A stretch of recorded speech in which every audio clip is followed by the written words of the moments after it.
گھروں میں بھی اگر گردے کے اندر وہ اس قسم کے کیلکولائی ہوں تو اس کے ساتھ بعض دفعہ چہرے پر یہی علامت ظاہر ہو جاتی ہے، اس لیے اس سے خاص طور پر پہچانا جاتا ہے. سمجھ گیا؟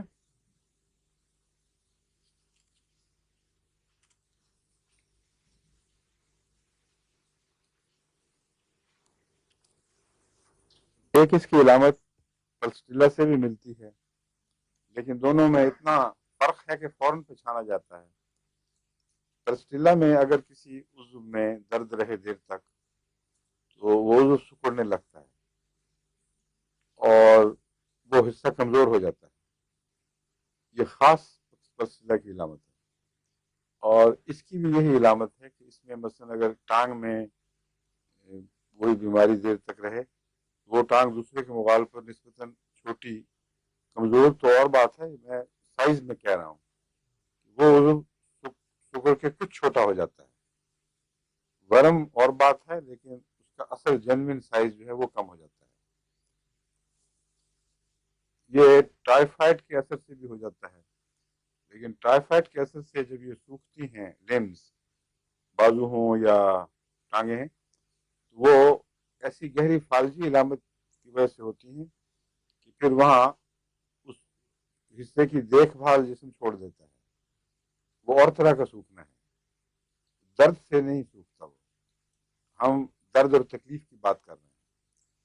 جس عضو میں درد اور تکلیف ہو اور عضو مرجھانے لگ جائے اور اس کا حجم کم ہونے لگ جائے، اس میں کون کون سی دو دوائیں بتائیں میں نے؟ پلسٹیلا اور لیڈم. یہی لیڈم جی. اب وہاں اندر پتہ نہیں کیا ہوتا ہے، گوشت کی چربی ہے، جو کچھ بھی ہے اندر. موٹے آدمی کی چربی بھی سکڑتی ہوگی ضرور.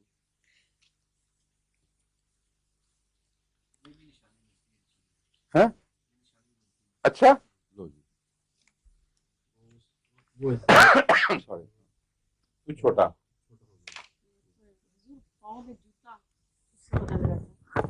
کھلا ہو گیا تھا، دیکھا.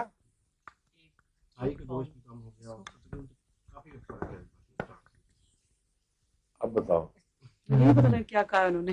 وہی بات کہی ہے جو نہیں کہنی چاہیے. جوتا پہننے گیا لباس الحکم کو بھول گئے ہیں. وہاں مائک نہیں ہے، وہاں مائک تو نہیں ہے. شکر ہے نہیں ہے وہاں،